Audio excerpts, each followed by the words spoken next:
एक बार अकबर बिस्तर पर पड़े पड़े पानी मांगे जा रहे थे। आसपास कोई खास निजी सेवक था नहीं, सो महल का कूड़ा कचरा साफ करने वाले निम्न दर्जे के मामूली नौकर ने हिम्मत करके बादशाह को पानी का गिलास दिया।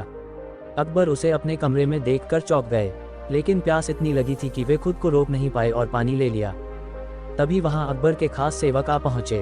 उन्होंने फौरन उस कचरा साफ करने वाले नौकर को कमरे से बाहर कर दिया और सभी अकबर की चापलूसी करने लगे। दोपहर हुई तो अकबर का पेट खराब हो गया।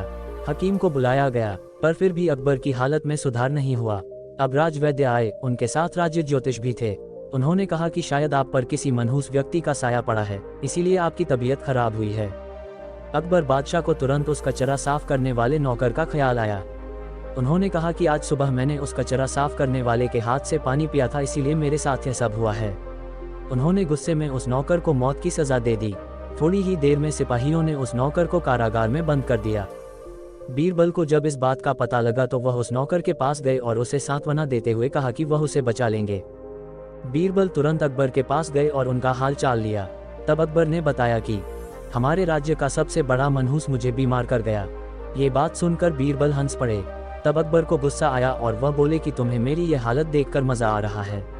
तो बीरबल ने कहा कि नहीं नहीं महाराज, एक बात पूछनी थी। अगर मैं उस नौकर से बड़ा मनहूस आपको ढूंढ कर दूं तो आप क्या करेंगे? क्या आप इस नौकर को सजा से मुक्ति दे देंगे? अकबर ने तुरंत बीरबल की यह शर्त मान ली और पूछा कि बताओ उस नौकर से बड़ा मनहूस कौन है? अब बीरबल बोले, उस नौकर से बड़े मनहूस तो आप खुद हैं। उस नौकर के हाथ पानी पीने से आपकी तबीयत खराब हुई, आप बिस्तर पर आ गए, लेकिन उसका तो सोचिए, वह तो आपकी प्यास बुझाने आया था, आपकी खिदमत कर रहा था। सुबह सुबह आपकी शक्ल देखने से उसकी तो जान पर बन आई है। उसे तो मौत की सजा मिल गई, तो इसलिए उससे बड़े मनहूस तो आप हुए। अब आप खुद को मौत की सजा मत दीजिएगा, क्योंकि हम सब आपसे बहुत प्यार करते हैं। बीरबल की यह चतुराई भरी बात सुनकर अकबर बिस्तर पर पड़े पड़े हंसने लगे।